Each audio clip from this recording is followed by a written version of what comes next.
您好，我是快递公司的，这里有您家的包裹。包裹？谁寄来的？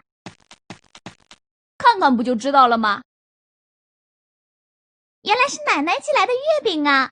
可是昨天才是中秋，奶奶的月饼迟到了。没有，这月饼来的正是时候。宁波老话说得好，天下中秋皆15，唯独宁波在16。为什么宁波中秋在16呢？这可是一个很有人情味儿的故事，你们想知道吗？据说在明朝的时候，有个叫赵文华的慈禧人在京城皇帝身边做通政司。这年浙江的贡米到了京城。为什么这些贡米全是发霉的？皇上，浙江年年水灾严重，收成不好，粮食也没法储存，经常发霉，实在没有办法呀。胡说！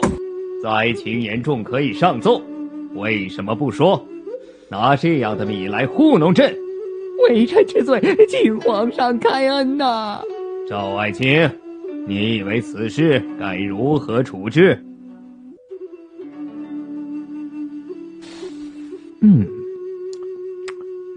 好米。赵爱卿，你这是做什么？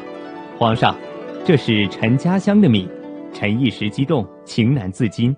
这米发霉了，怎么还说它好呢？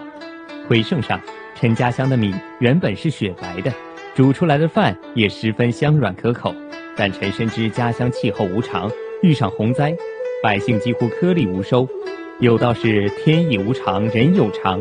相信皇上面前的这些贡米，是百姓从口粮里一粒一粒挑出来的心意呀。当真有此事，臣绝不敢欺君。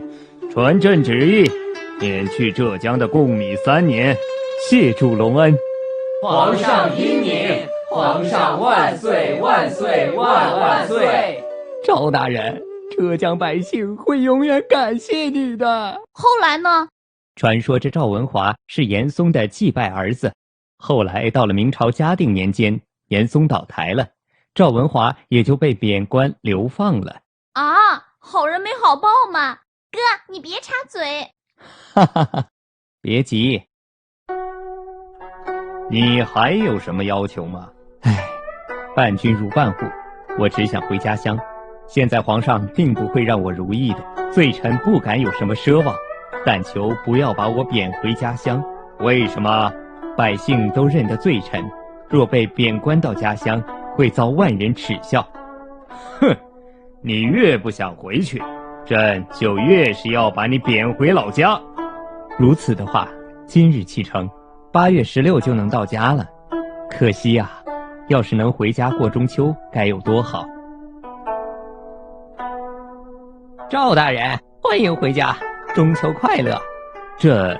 今天已是8月16了。大人，为了等您回来，大家都决定今天才过中秋节。谢谢大家，这让赵某如何担当得起呀？多亏了您呐，要不是因为您，我们至今还要受贡米之苦呢。谢谢赵大人，欢迎赵大人回家。原来是这样，我就知道好人一定会有好报的。为了这么好的赵大人，咱们也8月16过中秋。我看你是想多吃几块月饼吧？哪有？哈哈哈哈哈哈。